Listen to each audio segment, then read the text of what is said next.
Olá, meu nome é Peterson Rosa e hoje estudaremos sobre o dízimo. Significado da palavra dízimo no dicionário da língua portuguesa. Adjetivo de décimo, a décima parte, contribuição que se pagava à igreja que consistia na décima parte dos frutos recolhidos.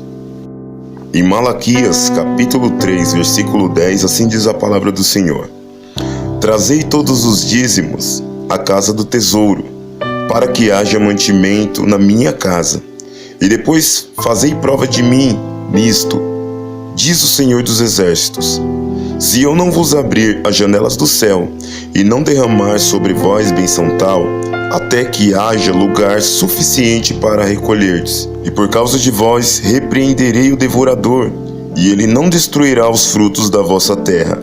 A vossa vide no campo não será estéril, diz o Senhor dos Exércitos. Podemos observar em Malaquias 3,10 que Deus deixa uma ordenança para que levemos o dízimo à casa dele, à casa do tesouro, para que haja mantimento na casa dele. É importante ressaltar que Deus é espírito, Deus não se alimenta de nada terreno. Porém, entretanto, qual é o objetivo que Deus pediu o dízimo? Para que haja mantimento na casa dele. Sabemos que naquela época tinha os sacerdotes, os levitas, os obreiros da casa do Senhor. Eles não poderiam trabalhar, eles tinham que viver da obra, eles tinham que estar o tempo todo no templo, preparando, trabalhando na obra do Senhor. Como ele poderia se sustentar e sustentar sua família se não tivesse nenhum mantimento para eles poderem se manter? Por isso da necessidade de se levar os mantimentos para a casa do Senhor. E também é importante ressaltar, ele também servia para sustento das viúvas também, como um auxílio naquela época. Mas com o passar do tempo, dos séculos, as coisas mudaram. Naquele tempo, o dinheiro daquela época era com animais, frutos, era uma base de troca. Hoje, tudo gira em torno do capital. Hoje você não consegue pagar uma conta de luz com alimento ou com um animal. Hoje você não consegue fazer nada, resumindo, se você não tiver dinheiro. Então nisso acreditamos que o fruto que a nossa terra gera é o capital, é o dinheiro. Ou seja, o valor, os 10% deste valor nós entregamos na casa do Senhor, para que haja mantimento na casa do Senhor, para que o pastor pague a conta de luz, a conta de água, talvez, possivelmente um aluguel, e assim as outras necessidades, é claro, obras sociais. Porém, entretanto, esse assunto é um assunto que gera muita polêmica, pelo fator de muitos líderes fazer mau uso dos valores da casa do Senhor. Nisso surge a polêmica e a heresia. A polêmica por se falar de valores. A heresia, muitos afirmam que Jesus Cristo em nenhum momento no Novo Testamento ordenou que dessemos o dízimo. Existem até grupos nas redes sociais que debatem esse tema, afirmando que Jesus Cristo aboliu a questão do dízimo.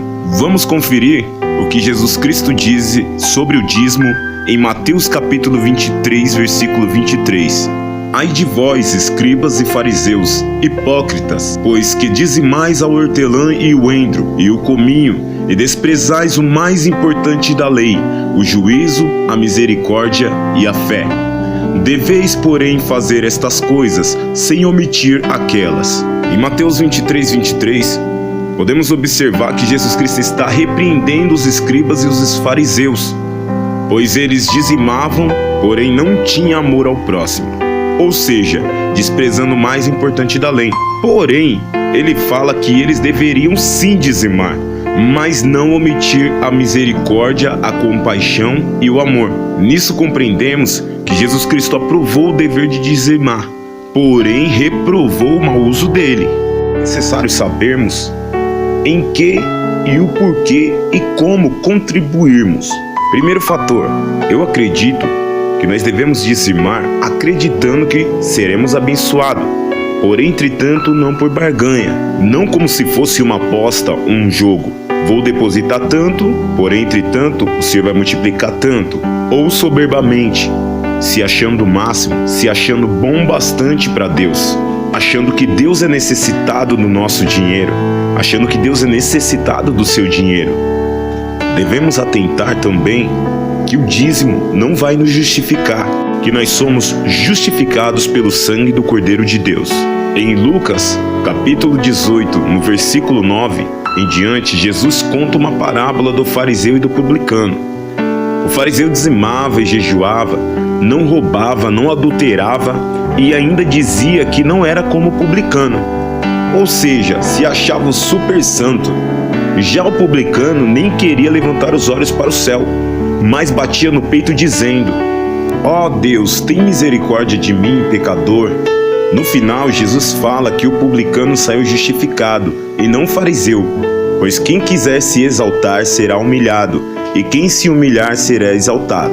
Ou seja, se você dizimar se achando bom bastante para Deus, ou por barganha, então Deus não receberá o seu dízimo. Outro fator é a oferta, que tem os mesmos requisitos que o dízimo.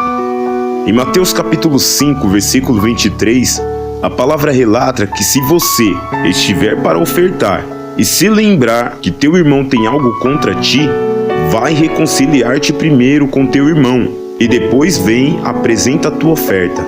Isso me faz lembrar de Hebreus capítulo 12, versículo 14, que diz: segui a paz com todos e a santificação, sem a qual ninguém verá o Senhor. Assim como Jesus Cristo repreendeu os fariseus e os escribas, nos chama a atenção algo. Ele disse que era para a gente priorizar o amor e a misericórdia, e também não deixarmos de fazer aquilo que Ele nos ordenou a fazermos. Durante o ministério de Jesus Cristo, não vemos ele fazer citações sobre o dízimo, sobre a igreja cooperar, pois naquele tempo era voluntariamente que todos cooperavam, inclusive as mulheres, pois havia muitas mulheres donas de fazenda naquela época. Então não era necessário uma doutrina para que o povo pudesse dizimar, para que o povo pudesse cooperar com a obra. Isso era voluntário. Outro detalhe interessantíssimo é a questão da quantidade. Como já expliquei no início da aula, o dízimo é a 10ª parte do valor. Será que se eu der somente a metade, Deus vai me abençoar? Temos um exemplo bíblico que nos relata uma situação semelhante a essa. Em Atos capítulo 5, a Bíblia diz que um homem chamado Ananias e sua mulher Safira venderam uma propriedade e reteram parte do preço. Então Pedro, estando ciente através da revelação do Espírito Santo, perguntou a Ananias por que Satanás havia enchido o coração dele para que mentisse ao Espírito Santo. E disse mais, que se ele não houvesse vendido a propriedade, porventura ela não continuaria sendo dele? E que ele havia mentido não aos homens, mas a Deus. Então ele, ouvindo essas palavras, na mesma hora ele expirou, e morreu e o sepultaram. E depois de um espaço de quase 3 horas, vendo também sua mulher, não sabendo o que havia acontecido, e mentiu a Pedro da mesma maneira. E Pedro pergunta o porquê eles haviam combinado essa mentira, para tentar o Espírito do Senhor, e disse que da mesma maneira que sepultaram a Ananias, ela também seria sepultada. E na mesma hora ela caiu aos pés de Pedro e expirou. Eu costumo dizer, irmãos, que só posso dizimar daquilo que o Senhor coloca em minhas mãos. Se Ele me der semente, eu poderei plantar. Se Ele não me dá semente, eu não tenho do que plantar. Claro que há pessoas que, mesmo sem ter a semente na mão, pela fé, fazem o voto e Deus providencia a semente para que ela possa plantar, e o nome de Deus é glorificado. Porém, também há pessoas que fazem votos de tolo, pois fazem o voto e não conseguem cumprir, e acaba se frustrando.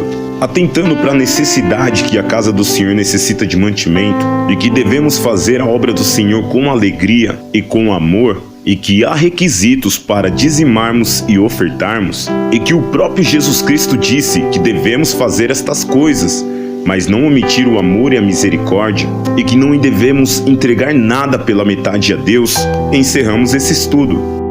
Espero que você tenha aprendido algo com esse estudo. Deixe um like, se inscreve no canal, Deus abençoe.